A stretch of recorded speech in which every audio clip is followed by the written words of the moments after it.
नमस्कार। प्रारब्ध पर आप सभी का स्वागत। मैं अवनीश। चैनल आपने सब्सक्राइब किया है, वीडियोस को आप लाइक करते हैं, शेयर करते हैं, आपका बहुत-बहुत धन्यवाद। बेल आइकन जरूर दबाइए ताकि किसी भी अपलोड की सूचना सीधे आपको मिले। आज एक बार फिर बात करेंगे जरा बंगाल पर, और बंगाल से एक ऐसी खबर निकल के आ रही है, जिसकी पहल तो शुरू हो गई थी साल 2023 में। आप सबको तमाम बंगाल में ममता बनर्जी की सरकार रहते हुए घोटालों का याद होगा। नौकरी वाला घोटाला था, उसके बाद तमाम और घोटाले। इस क्रम में एक मनरेगा, उस समय उसका नाम मनरेगा था, बाद में उसका जयराम जीराम जी उसका नाम हुआ। उसका एक घोटाला आपको याद होगा। और उस समय बात आई थी, नंबर्स की अगर बात करें तो 25 लाख ऐसे मनरेगा के जॉब कार्ड जो कि फर्जी पाए गए थे, फ्रॉड पाए गए थे, लेकिन इसके जरिए भुगतान किया जा रहा था।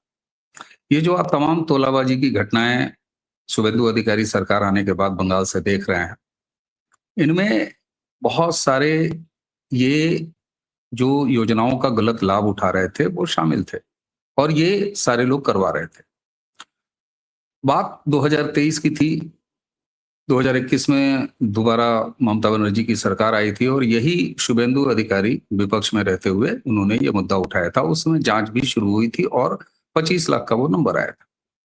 लेकिन चूंकि ममता बनर्जी की सरकार थी, और जिस तरीके से ममता बनर्जी स्टेट मशीनरी का इस्तेमाल अपने हक में करती थी, अपने पॉलिटिकल हक में करती थी, तो ये मामला सरकार स्टेट गवर्नमेंट के लेवल से इनिशिएट ही नहीं हुआ 2023 में।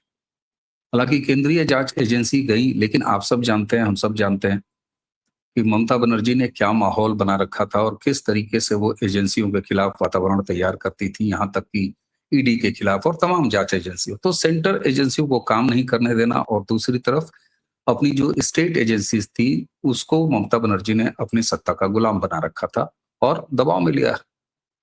तो ये 2023 का मामला दबा रह गया। लेकिन अब आप चौंकेंगे जान के कि शुभेंदु अधिकारी की सरकार आने के बाद पूरे बंगाल में 15 लाख फर्जी नौजवान, आप उन्हें भूत कह सकते हैं, यंग लोग।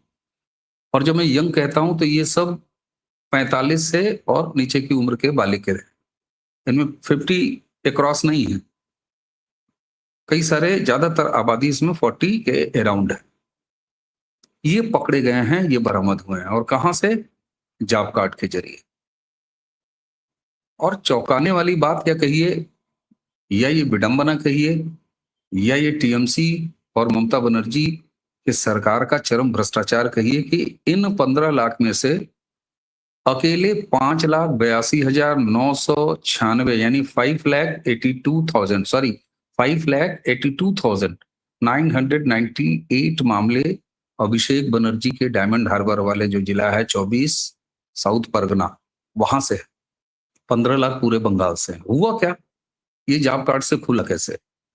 मैंने अभी आपको 2023 बताया, 2023 के बाद भी ये मामला खुला एक बार और, लेकिन ममता बनर्जी सरकार ने फिर इसको दबाया वहां पर वेस्ट बंगाल में। लेकिन अब चूंकि वही प्रक्रिया, वही जांच चल रही थी, उस जांच को दोबारा खोला गया।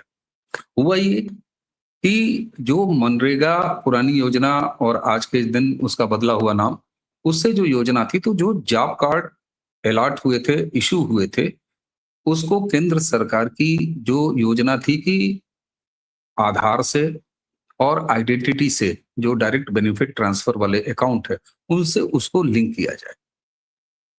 अच्छा, जरा कल्पना कीजिए कि मान लीजिए आप किसी सरकारी योजना का लाभ ले रहे हैं, कहीं रजिस्टर्ड हैं, और वो संबंधित ब्लॉक आपका या आपका जो लोकल ऑफिस है वो कहे कि भाई साहब फलानी योजना का आप लाभ ले रहे हैं, और आप आइए अपने आधार से उस योजना को, अपने उस अकाउंट को डायरेक्ट बेनिफिट ट्रांसफर वाले अकाउंट से और अपने आधार से लिंक कर दीजिए।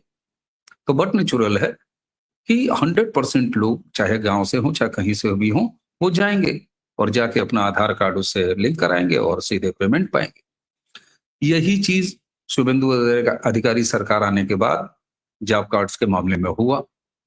और जब जॉब कार्ड में लिंक किया जाने लगा, तो पूरे बंगाल से 15 लाख ऐसे नाम थे जिनके नाम पर बाकायदे जॉब कार्ड थे। जॉब कार्ड आज की डेट में भी हैं, लेकिन वे लौटे ही नहीं। कहाँ गए ये सारे लोग? ये 15 लाख लोग कहाँ गए? और जिनमें से मैं आपको बता रहा हूँ, कि सबसे ज्यादा नंबर 5,42,82,000 की वो अकेले अभिषेक बनर्जी के क्षेत्र में 24 परगना साउथ। तो ये खेल चल रहा था। और अगर आप इतिहास में आपको बात बताऊं तो केवल 24 परगना नहीं था। जब 25 लाख जॉब कार्ड के घोटाले की बात आई थी तो हुगली था इसमें शामिल, झाड़ग्राम था, मुर्शिदाबाद था। और उस समय बाकायदे सेंट्रल एजेंसीज के अधिकारियों ने 6 जगहों पर छापेमारी भी की थी। और उस समय ईडी ने, और ईडी के ऊपर जब तमाम इस तरह के हमले प्रायोजित किए जा रहे थे, 25 लाख फर्जी जॉब कार्ड बनाकर करोड़ों रुपए का हेरफेर करने का मामला 23 से, वो उसी का एक्सटेंशन अब जाके आया है, जिसमें शुभेंदु अधिकारी ने 15 लाख भूत बरामद किए हैं साहब। 15 लाख लौट के नहीं आए। कहाँ गए वो? क्या वो अवैध बांग्लादेशी नहीं थे? अगर नहीं थे तो चलिए मान लीजिए एसआईआर में वो वोटर नहीं बन पाए, लेकिन एसआईआर कोई नागरिकता का मामला तो था नहीं, ये तो सुप्रीम कोर्ट ने भी कहा। और जब मतदाता सूची में नाम नागरिकता का कोई प्रमाण नहीं है या उस हिसाब से डॉक्यूमेंट नहीं किया जा सकता है या नहीं माना जाता है, तो भैया जिस सरकारी योजना का तुम लाभ उठा रहे थे, जो तुम्हारे जॉब कार्ड हैं, उस पर तुम्हारी वापसी क्यों नहीं हो रही? इसका साफ अर्थ है कि या तो वो फ्रॉड थे 25 लाख वाले, और या ये 15 लाख जो टर्नअप नहीं हुए, ये वो हैं जो अवैध बांग्लादेशी थे, यहीं पर थे और वो वापस नहीं आए। क्यों? क्योंकि अब उन्हें पता है कि उन्हें इसके जरिए वेरीफाई किया जा सकता है और वेरिफिकेशन होने के बाद फिर उनको डिपोर्ट किया जा सकता है, या तो वो सारे के सारे चले गए। लेकिन इतनी बड़ी संख्या में अगर गए हैं तो ऑफिशियल नंबर्स और ये जो नंबर्स निकल के आ रहे हैं, इनमें एक बड़ा अंतर है, क्योंकि डिपोर्टेशन का काम एक ऑर्गेनाइज तरीके से हो रहा है वेस्ट बंगाल से। और हमने कई ऐसी घटनाएं भी देखी जिसमें कहीं कठिनाइयां आ रही हैं। बीनापल बॉर्डर पर हालांकि दोनों तरफ से बड़े इंतजाम किए गए हैं। सवाल ये होता है कि क्या ममता बनर्जी और ममता बनर्जी की सरकार अब ये स्वीकार करेगी कि 15 लाख भूत कहाँ चले गए और क्यों चले गए? इससे पहले हमने अन्नपूर्णा भंडार में 27 लाख की फिगर जांच उस पर भी चल रही है। लेकिन इनकी रिकवरी क्या संभव है जो पहले लिए जा चुके हैं? ये भी एक बड़ा सवाल है। रिकवरी संभव एक बड़ी एक तरह से कहते हैं जटिल प्रणाली है, और ये लगभग असंभव सा काम है जो खा पी के कमा के आपके देश से भाग खड़े हुए या भागने पर कल को मजबूर हों। इसी के साथ साथ जो 25 लाख जॉब कार्ड पहले वाले थे और एसआईआर के समय जो मिसमैच हुआ था, जिनमें बांग्लादेशी, रोहिंग्या और फर्जी नाम, तो ये सारा कुछ क्या अब इस तरफ नहीं ले जाता कि एक बड़े लेवल का फ्रॉड वो चल रहा था? और यही वजह है कि सेंटर की योजनाएं लागू नहीं करती थी। और याद कीजिए, जब ये जॉब कार्ड घोटाला निकल के आया था 2023 में और उसके बाद 2024 में, उस समय ममता बनर्जी आरोप क्या लगाती थी? ममता बनर्जी आरोप लगाती थी कि केंद्र सरकार हमारे लोगों का, हमारे बंगाल का पैसा खा रही है और लोगों को जॉब कार्ड के पैसे नहीं दे रही है। जबकि हकीकत ये थी कि ये 15 लाख अकेले फ्रॉड इन 2 से ढाई महीने के शुभेंदु सरकार में बरामद हुए। इसी के साथ हमें तमाम ओबीसी के नाम से फायदा ले रहे उन तमाम जातियों को जिन्हें कम्युनिस्ट सरकार के समय में अवैध तरीके से और उसके बाद में ममता बनर्जी की सरकार में शामिल किया गया, जो कि इस देश के जो सनातन है लोग हैं, जो हिंदू हैं, जो वाकई हमारे जो वंचित शोषित जो हमारे भाई हैं, उनके अधिकारों को खा रही थी। लेकिन क्या कभी आपने विपक्ष के इकोसिस्टम से वेस्ट बंगाल में चल रहे इस सामाजिक अन्याय, आर्थिक भ्रष्टाचार तो थे ही, लेकिन सामाजिक अन्याय जो चल रहा था हमारे ही हिंदू सनातनी भाइयों के प्रति, और वो भी मुसलमानों के तुष्टिकरण की कीमत पर, इसके बारे में कभी इकोसिस्टम की जबान से निकले हुए एक भी शब्द पाए हैं? नहीं। लेकिन आज जब बंगाल के लोगों ने अपने लिए एक ऐसी सरकार चुनी जो उनके हितों को देखती है, तो आप देखें सिर्फ एक आदेश को जो पहले चल रही थी जांच, उसको आगे बढ़ाने मात्र से 15 लाख भूत उतर के भाग चुके हैं, जो हमारे आपके टैक्स पेयर्स के पैसे और बंगाल के असली बंगाली समाज के बंगाली लोगों के हक को खा रहे थे। और संभवतः यही वो नाराजगी थी, यही वो चेतना का वापस होना था कि बंगाल ने ऐसा मैंडेट दिया। और एक बात और, मैं शुभेंदु अधिकारी कि काम करने की गति या काम करने की दक्षता के बारे में एक चीज हमेशा हमको ध्यान रखना चाहिए। शुभेंदु अधिकारी, ममता बनर्जी, अभिषेक बनर्जी की पूरी टीम के कभी इनसाइडर रहे हैं। ममता बनर्जी के कारगुजारियों को, काम करने के तरीकों को, अपराध करने के तरीकों को, भ्रष्टाचार करने के तमाम तरीकों को शुभेंदु अधिकारी बहुत अच्छी तरह जानते हैं। इसलिए अपने कार्यकाल में इतने कम समय में इतना अच्छा रिजल्ट शुभेंदु अधिकारी ले पा रहे हैं। जैसे आप यही देखिए, इसके 2023 के मामले में मुख्य जो पैरवीकार थे वो शुभेंदु अधिकारी थे। उन्होंने विधानसभा से लेके और बाहर एजेंसियों से संपर्क करने तक, सेंट्रल एजेंसियों से, ये सारा काम शुभेंदु अधिकारी ने किया था। तो उन्हें रग रग ये पता था कि कहां पर कितने हैं।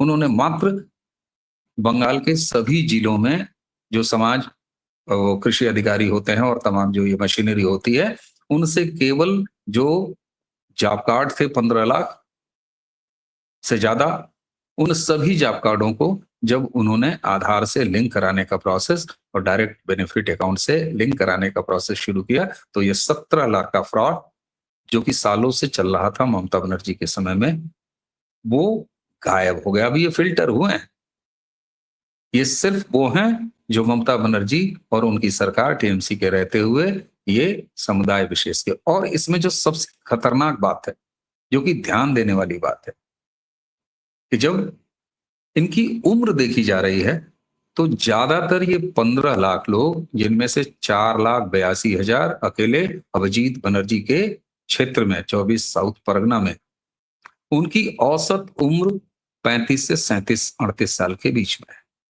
यानी ये फर्स्ट जनरेशन घुसपैठिया।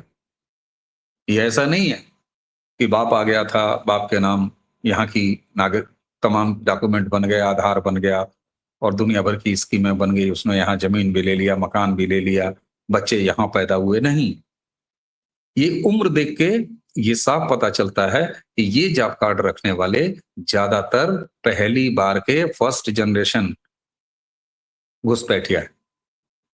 तो आप सोचें कि न सिर्फ परंपरागत रूप से बंगाल में घुसपैठ, चाहे कम्युनिस्ट के जमाने में, उससे पहले कांग्रेस के जमाने में, 1971 के बाद तरह तरह के, और जब कम्युनिस्ट रहे तो उन्होंने वोट बैंक के लिए उनको घुसाया, स्थापित किया, यहाँ मकान बनाया, सारी योजनाएं दी, और ममता बनर्जी ने इसको और आगे बढ़ाया। तो ये सब ताजे ताजे घुसपैठी है, और जो संभवतः अब बंगाल से निकलने की तैयारी में है। काफी निकल चुके होंगे इनमें से, जो नहीं निकले हैं वो भी अब अपनी पहचान छुपा रहे हैं और आके रिपोर्ट नहीं कर रहे हैं। अब ऐसे में मुझे लगता है कि शुभेंदु अधिकारी सरकार की जो आगे आने वाली प्राथमिकता होगी, वो घुसपैठियों को चिन्हित करने की सघन एक अभियान चलाना होगा। क्योंकि बंगाल में आज भी जिस तरीके से ये उदाहरण मिल रहे हैं कि जॉब कार्ड बनाने के लिए नवीनीकरण, उसको लिंक कराने के लिए नहीं गए, जबकि उनको डायरेक्ट बेनिफिट ट्रांसफर से पैसे हासिल होने हैं, तो वो अपनी सुविधाओं को छोड़कर भी यहाँ चोरी छुपे अभी रुके हो सकते हैं, अपना व्यापार, अपना ये सारी चीजें। तो मुझे लगता है कि शुभेंदु अधिकारी निश्चित तौर पर अब एक सघन जो आइडेंटिफिकेशन है, पहचान का मामला है, उसको एक सघन सर्वे के रूप में या एक तरीके से निकालना होगा, एक सर्च ऑपरेशन जैसा चलाना होगा, ताकि फिर इनको डिपोर्ट करने का काम आगे बढ़ सके। आखिर ये 15 लाख फ्रॉड लोग क्या जीवित नहीं थे? ये सारे भूत थे।